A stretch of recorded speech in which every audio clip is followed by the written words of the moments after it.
गांव खेतपुर में 3 महीने से बारिश नहीं हुई थी। आसमान जैसे रूठ गया था। नीले नहीं, धूल भरे पीले बादल हर दिन मंडराते पर बरसते नहीं। जमीन फट चुकी थी, दरारों में घास तक उगने से डरती थी। रातें अब और भी डरावनी लगने लगी थीं। नीम के पेड़ों से गुजरती हवा किसी और ही दुनिया की लगती, कभी सिसकियों जैसी, कभी किसी के रोने जैसी। दूर कहीं कोई कुत्ता भौंकता तो पूरा गांव ठहर जाता। धीरे धीरे लोगों के दिलों में अंधविश्वास ने पांव पसार लिए। किसी ने कहा देवी कालिका हमसे नाराज हो गई हैं। किसी ने गांव पर शाप दिया है। हर शाम जब सूरज ढलता और धूल उड़ती, गांव के चौपाल पर वही बातें दोहराई जाती। उसी गांव के सिरे पर जहां कच्ची पगडंडी खत्म होकर जंगल की झाड़ियों में समा जाती थी, वही रहती थी सावित्री। एक झुर्रियों से भरा चेहरा, सफेद बालों का जूड़ा और आंखों में ऐसा अजीब सन्नाटा जैसे सब कुछ देख चुकी हो। कभी लोग उसे प्यार से वैद्यमय कहते थे। हर घर में उसका नाम इज्जत से लिया जाता। किसी को बुखार होता तो उसकी जड़ी बूटी काम आती। किसी औरत को प्रसव पीड़ा होती तो सावित्री ही दाई बनकर जान बचाती। रात का तीसरा पहर था। बाहर हवा नीम के पत्तों में फंसकर कराह रही थी। अंदर झोपड़ी में दिया कांप रहा था। रूपा की चीखें मिट्टी की दीवारों से टकराकर गूंज रही थीं। थोड़ा और दम रख बेटी, देवी कालिका तेरे साथ है। बाहर खड़े लोग दीवारों के आर पार सिर्फ आवाजें सुन पा रहे थे। फिर एक पल आया, सब कुछ शांत हो गया। बस बच्चे की पहली रोने की आवाज गूंजी। दरवाजा खुला, सावित्री बाहर निकली, गोद में नवजात। चेहरे पर थकान थी, पर आंखों में एक कोमल सुकून। लेकिन उसी पल किसी ने झोपड़ी के भीतर झांका। रूपा निष्प्राण पड़ी थी, आंखें खुली, होठ नीले और बिस्तर पर खून सूख चुका था। 1 सेकंड की चुप्पी के बाद, रूपा मर गई है भगवान, रूपा मर गई। देवी कालिका नाराज हो गई है। सावित्री ने ही कुछ किया है। चुड़ैल है ये, इसने देवी को अपमानित किया है। तू ही थी वहां सावित्री, तू ही थी जब रूपा चीख रही थी। हमने तुझ पर भरोसा किया था और तूने मेरी बहू को मार डाला। मुखिया जी, मैंने कुछ नहीं किया। रूपा की सांसें कमजोर थी, उसका शरीर थक चुका था। मैंने तो बस देवी का नाम लेकर उसका दर्द कम करने की कोशिश की। झूठ, हमने देखा था, तूने कुछ मंत्र पढ़े थे। वो मंत्र नहीं थे, वो प्रार्थना थी। हर जन्म कठिन होता है और मैंने तो हमेशा बच्चों को जिंदगी दी है। तो फिर ये मर कैसे गई? देवी नाराज क्यों है? देवी नाराज नहीं है, तुम हो गए हो अंधे। जिस देवी के नाम से जन्म को पूजा जाता है, उसी देवी के नाम पर तुम ये सब कह रहे हो। बोलना बंद कर, तेरे झूठे मुंह से देवी का नाम मत ले। तेरी दवाओं ने मेरी वंश की जोत बुझा दी। तू चुड़ैल है, तूने श्राप दिया। अगर मेरी दवा जहर होती तो तुम्हारे घर के बाकी बच्चे कैसे जिंदा है? मैंने तुम्हारी खेतों की औरतों को कितनी बार मौत से खींचकर वापस लाया है, और आज एक मौत ने मेरी पूरी जिंदगी मिटा दी। पर वैद्य में लोग कहते हैं तू जंगल में रात को जाती है, कालिका मंदिर के पास। क्यों? क्योंकि वहाँ शांति मिलती है।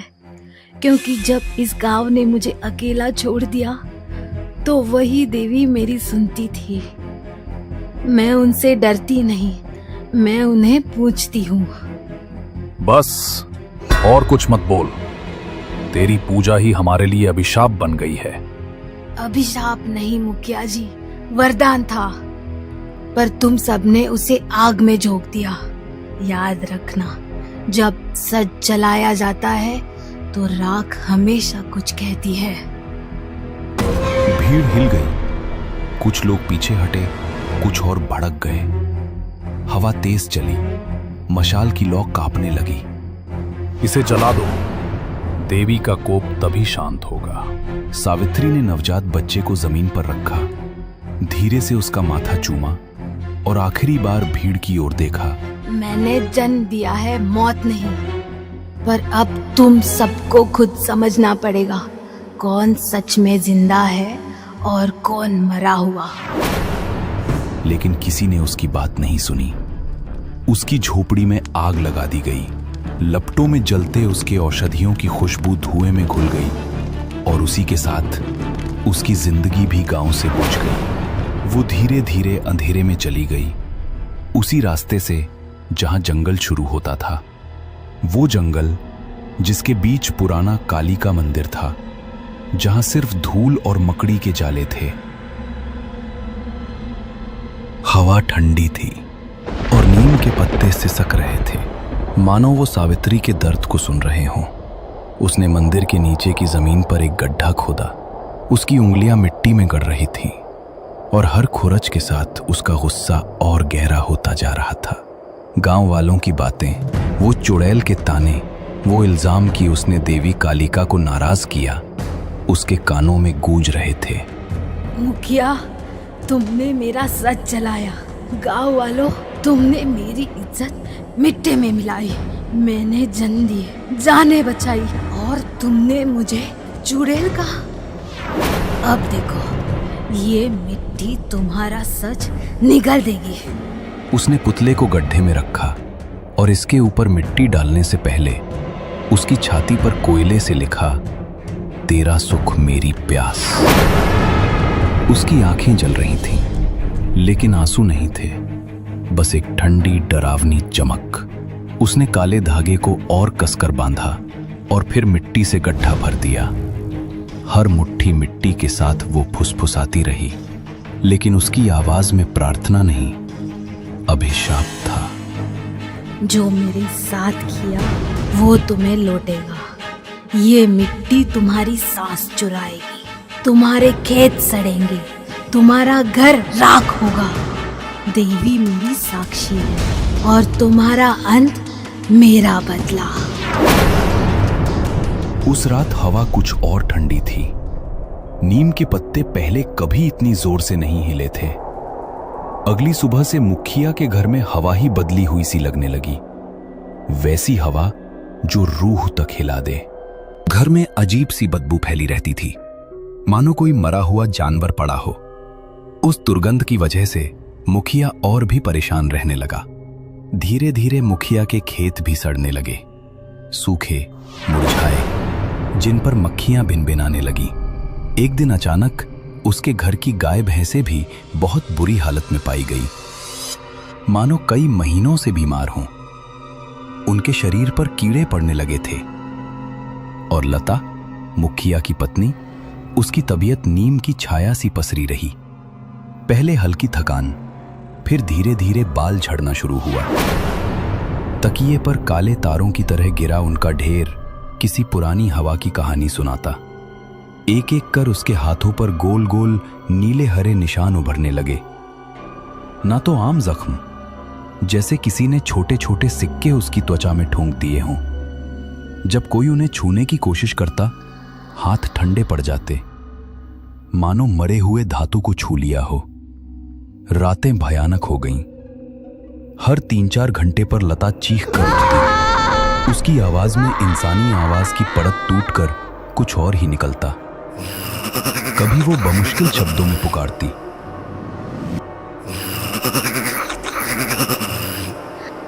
और फिर अचानक उसकी आंखें खाली सी हो जाती, जैसे कोई भीतर से बाहर झांक रहा हो। अगली सुबह जब सूरज की पहली किरणें अभी अभी गांव पर पड़ी थीं, मुखिया का घर पहले से ज्यादा भारी लग रहा था। मुखिया की आंखें लाल थीं, नींद से दूर, और उसके चेहरे पर वो थकान थी जो डर से जन्म लेती है। उसने गांव के पंडित हरिनाथ को घर बुलाया। पंडित जी, ये क्या हो रहा है? मेरे घर में मौत की छाया क्यों मंडरा रही है? वो बदबू, वो कीड़े, लता की हालत, सब कुछ सड़ रहा है। पंडित हरिनाथ ने अपनी माला घुमाई, आंखें बंद की और फिर धीरे से खोली।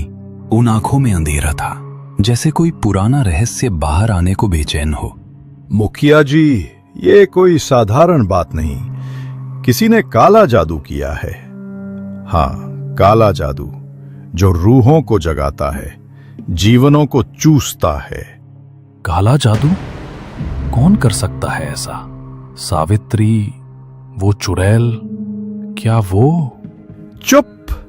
नाम मत लो उसका, वो नाम ही अब अभिशाप है। एक छाया, काली और ठंडी, जो तुम्हारे घर के चारों ओर घूम रही है। उसने कुछ दफनाया है। हां, उसका पुतला, उसके बाल और उसके कपड़े मंदिर के नीचे, पुराने कालिका मंदिर के नीचे, जहां जड़ें जमीन को चीरती हैं। मंदिर के नीचे? हे भगवान, क्या होगा अगर हमने निकाला नहीं? पंडित जी, पूर्णिमा से पहले अगर उसे निकाला नहीं गया तो मौत निश्चित है। नहीं सिर्फ लता की, तुम्हारी, तुम्हारे बच्चों की, पूरे घर की। वो जादू फैलेगा जैसे जहर की बेल, जो सबको लपेट लेगी। रूहें जागेंगी, हवाएं चीखेंगी और तुम्हारा घर वो सिर्फ राख बन जाएगा। निकालो उसे मुखिया जी, वरना देवी भी नहीं बचा पाएंगी। रात का तीसरा पहर था। आसमान में चांद अधूरा टूटा सा लटक रहा था, जैसे वो भी डर से कांप रहा हो। जंगल की पगडंडी पर 4 लोग चले जा रहे थे, मुखिया, पंडित हरिनाथ और 2 गांव वाले, जिनके हाथों में मशालें जल रही थी। मशालों की लौ हवा में कांप रही थी। पुराना कालिका मंदिर अब सामने था।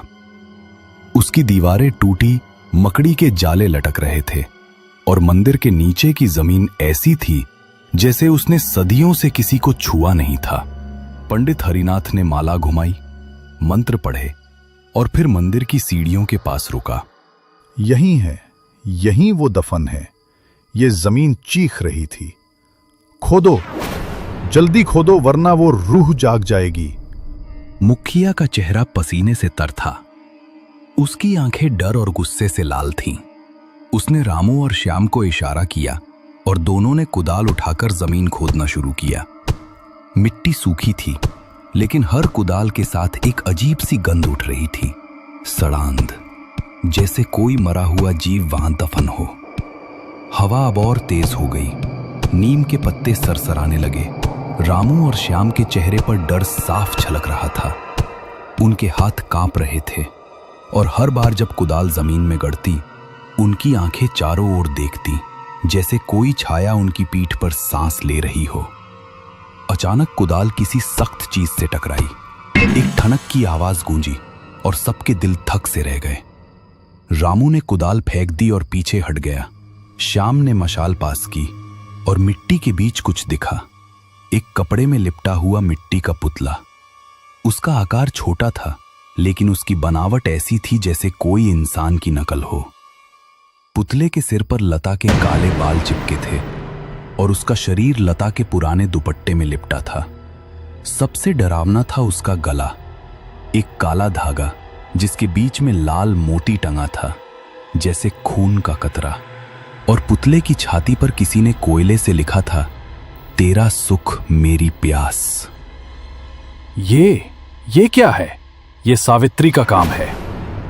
उस चुड़ैल ने मेरे घर को बर्बाद कर दिया।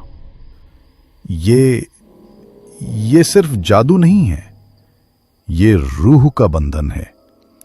जिसने ये बनाया उसने अपनी आत्मा का टुकड़ा इसमें डाला है। अगर इसे जलाया नहीं गया तो ये तुम्हारे घर को खा जाएगा मुखिया जी। जला दो इसे। आज इस अभिशाप को खत्म करो। सावित्री, तू जहां भी हो, मेरे घर को छोड़ दे। लेकिन जैसे ही मशाल की लौ पुतले को छूने वाली थी, हवा रुक गई। मुखिया की आंखों में अब सिर्फ डर नहीं, बल्कि एक गहरा अपराध बोध झलक रहा था। पुतला जमीन पर पड़ा था और काले धागे का लाल मोती चमक रहा था, मानो वो हंस रहा हो। जैसे ही मुखिया ने पुतले को उठाकर तोड़ने की कोशिश की, मंदिर के अंदर से एक आवाज गूंजी। तुम्हारा अंत मेरा उसी बदला। पल मशाल की लौ कांप कर बुझ गई। अधेरा ऐसा छाया जैसे जंगल ने सब कुछ निगल लिया हो।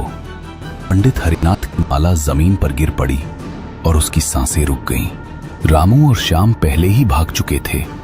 मुखिया जी, ये अब हमारे बस में नहीं। ये रूह, ये सावित्री की नहीं, ये कुछ और है। नहीं, ये उसी चुड़ैल का काम है। मैं इसे जला दूंगा। मंदिर की टूटी दीवारों से एक कराह निकली और जमीन हल्के हल्के कांपने लगी। मुखिया ने पुतले को जमीन पर पटका, लेकिन वो टूटा नहीं।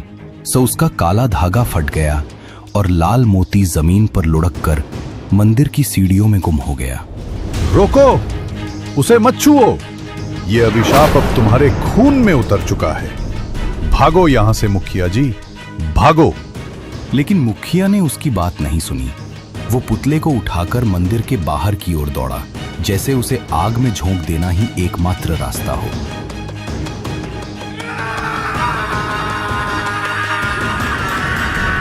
अगली सुबह जब सूरज की किरणें गांव पर पड़ी, खेतपुर में सन्नाटा था। मुखिया के घर से चीखें गूंजी। लता की लाश पलंग पर पड़ी थी। उसकी आंखें खुली थीं, लेकिन उनमें कोई जिंदगी नहीं थी। उसके होठ नीले पड़ चुके थे और उसके हाथों पर वो नीले हरे निशान अब और गहरे हो गए थे, मानो किसी ने उसकी त्वचा में जहर घोल दिया हो।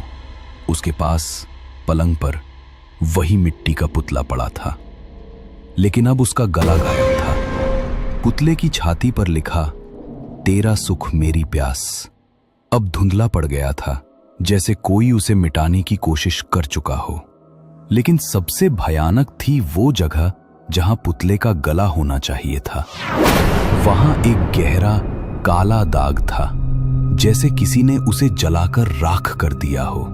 मुखिया कोने में बैठा था। उसका चेहरा पत्थर की तरह सख्त, लेकिन आंखें खाली।